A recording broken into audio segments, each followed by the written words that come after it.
he took the place of Dan Cathy, who was the founder of Chick-fil-A, who started it all back in Atlanta, Georgia. And so, anyways, that talks briefly about the hierarchy at Chick-fil-A. A little bit of the history of Chick-fil-A is it is a Christian-based company, and they pride themselves a lot in the fact that they are very strong. They feel strongly about their the spiritual foundations behind it. Chick-fil-A is closed on Sundays, and that is considered the Lord's Day. They have been closed since the first week that they opened, and they've never opened on a Sunday ever. And there could be some serious consequences if ever a store decides to operate on a Sunday. Some of the other things that Chick-fil-A is known for is just serving others, being there for people. We are a people business, so Chick-fil-A is no longer in the business for chicken. One thing that Troy Cathy once said is, I'm no longer in the chicken business, I'm in the people business.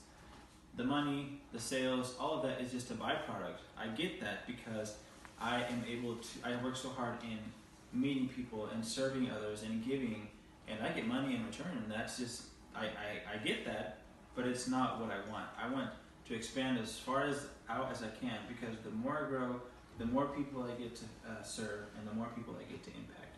And those were words by Troy Cathy. One thing that is currently a big quote right now in Chick-fil-A that has recently rolled out is, where good meets gracious. We say where, because wherever we are, we want to make a positive influence, whether we're inside the restaurant or outside the restaurant. And then we have good. We want to be good people. We want to be a good business. We want to serve. We want to be a good community, serve good food. We want to always be good. Meets because we meet people day in and day out. From the opening of the store to the closing of the store, that's what we do. We meet people, and we always want to have a positive influence on others.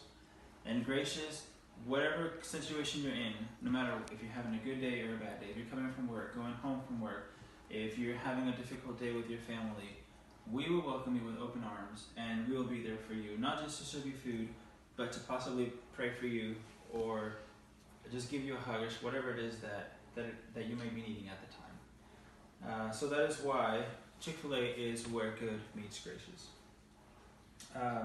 It is known for being the home of the original chicken sandwich. They say that Chick-fil-A did not invent the chicken, just the chicken sandwich. And yes, Troy Cathy entered a contest. He created this sandwich, and he entered this idea, and he didn't win. He didn't even win first, second, or third place. He didn't even get mentioned. But looking back, we look back at all those other businesses who won first, second, and third place, and where are they now? So my thought is, I think Troy Cathy, you won first place, and I think he won beyond first place. And the corporate purpose is to glorify God by being a faithful steward of all that is entrusted to us, and to make a positive influence on all who come in contact with Chick-fil-A.